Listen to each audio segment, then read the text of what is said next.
Welcome back for another deep dive. Today we're getting into something really fundamental, debt and recession. And our source today is maybe a little unexpected. It's a transcript from an English learning podcast, believe it or not. Hmm. English Podcast Zone. Yeah, exactly. Now, it might sound like just a language lesson, but stick with us here because it actually gives a surprisingly clear look into some pretty core economic stuff, things that, affect all of us. That's the idea. We're Yeah. treating this as sort of a focused extraction, taking this transcript, diving in, and pulling out the key ideas about debt and recession as they present them. We'll clarify the terms, definitely. But also explore the bigger picture ideas and what they might mean for you, the listener. Okay, so English Podcast Zone kicks things off with some basic vocabulary. They define recession. Yeah, they say it's a period of time when the economy of a country is doing badly. Basically, the country's making less money. Simple enough start, but then they show what that actually looks like. And those examples are really important, aren't they? The transcript mentions people losing jobs, Right. companies closing down or, going bankrupt, people spending less money overall. And stock prices falling. They mention the U.S. situation as a kind of current example to make it real. It paints a pretty clear picture of the ripple effects, the knock-on effects. They also define broke, just Mhm. having no money. Yeah, blunt. Very direct, but it kind of sets the scene for the human element in these economic downturns. Absolutely. Which leads right into the dialogue they use in the transcript. There's this character, Charlie. Uh-huh. He goes to a Mr. Corleone for help. He's lost his job, blames the recession, and he's deep in debt. And it's quite a list of debts Charlie has. Credit card bills, car payments, Right, the mortgage. and the big one, his son's college tuition. It's just this pileup of financial stress, which unfortunately probably sounds familiar to some people in tough times. But then there's this twist, which is, pretty interesting. Charlie's obviously hoping for some help, maybe a loan. Yeah, maybe from someone operating outside the usual system, given the name Corleone. Possibly. But Mr. Corleone says he's broke too. Claims he lost half his money in the stock market crash.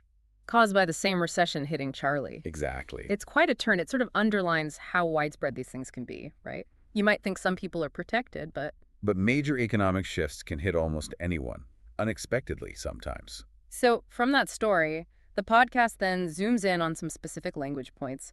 They start with loan. Defining it as borrowing money, and they make that distinction between loan and a loan, which is useful for learners. It is, yeah. But it also just reminds you of the basic act behind debt, doesn't it? Money changing hands, expecting it back. Then they cover mortgage, explaining it's specifically a loan for buying property, like a house. And then they add that little pronunciation tip, the silent T, practical detail. Always helpful. And then they unpack the phrase, hit me pretty hard. I thought the examples they used here were great. Divorce, a bad cold, losing a pet. Right, showing it means something had a strong negative effect. It really clarifies how the recession hit Charlie. Yeah, it shows the phrase works for all sorts of negative impacts, from personal stuff to big economic shocks like this. And the last vocabulary item was tuition, money for studying, usually college or university. Which just highlights, again, that financial pressure Charlie's under with his son's education. Definitely. So moving on from single words, they have this fluency builder section. Right, looking at useful phrases. First up, what can I do for you? They point out it's a slightly more maybe natural or polite alternative to just, can I help you? Subtle differences, but they matter in conversation. They really do. And the next one, I'm really sorry to trouble you, and phrases like it. Like, can I trouble you for a moment? Yeah, those are about politeness when you need something from someone. The transcript uses examples like needing a signature, asking to leave work early. Or just needing a pen. Everyday stuff. It's about acknowledging you might be interrupting or bothering them, being considerate. And the last fluency builder, on top of all that. Which just means also or in addition to. And they use those contrasting examples really well here. The negative pileup. Losing your job, car gets stolen, girlfriend breaks up. Ouch. Yeah. Versus the positive. It's your birthday, friends visit, you get lots of presents. Right. It shows the phrase just adds another layer, good or bad. It really helps you grasp how it functions. Okay, so all that language focus then kind of pivots into a really interesting part about cultural views on debt. Yes, this is where you see some stark differences.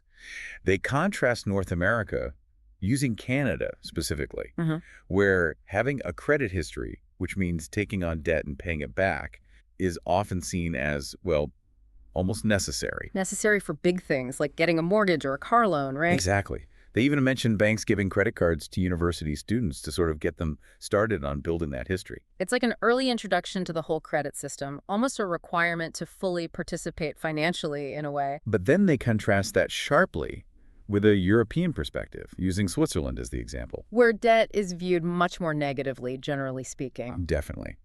The example they give is needing to have more cash in your bank account than your credit card limit allows. That really says something about the caution there. Wow, that's a very different mindset, isn't it? Huge difference in philosophy. One side leverages credit, the other prioritizes saving and minimizing debt. And these are like deep-seated cultural things shaped by history and economics. For sure. And the podcast ties this back to the recession theme. They suggest that, look, whatever your cultural background, being careful with money, avoiding unnecessary debt, is probably wise when the economy's shaky. It makes you stop and think about your own attitude towards debt, doesn't it? And maybe where that comes from. It really does. So thinking about the takeaways from this whole deep dive, we started with a simple English lesson transcript. Yeah, and ended up unpacking quite a bit. We looked at what a recession really means, its impact, the feeling of being broke, the language around it all. And these really different cultural takes on debt itself. So the key thing for you, listening, is maybe recognizing how wide-reaching recessions can be, sometimes in surprising ways. And that how we view debt isn't universal. It's shaped by where we are. And fundamentally, just understanding these financial terms is like step one in managing your own financial situation. Which brings us to a final thought, really a question for you to mull over. Given these different views on debt and knowing economies go up and down, what's your own approach? What are your personal strategies for managing your financial well-being in light of all this? It's definitely worth thinking critically about that relationship between your own finances and these bigger economic currents we've been talking about. Yeah, maybe keep exploring these ideas. Think about how personal money matters connect to the wider economy. Well said. Thanks for joining us for this deep dive. We hope it gave you some useful things to consider about debt and recession.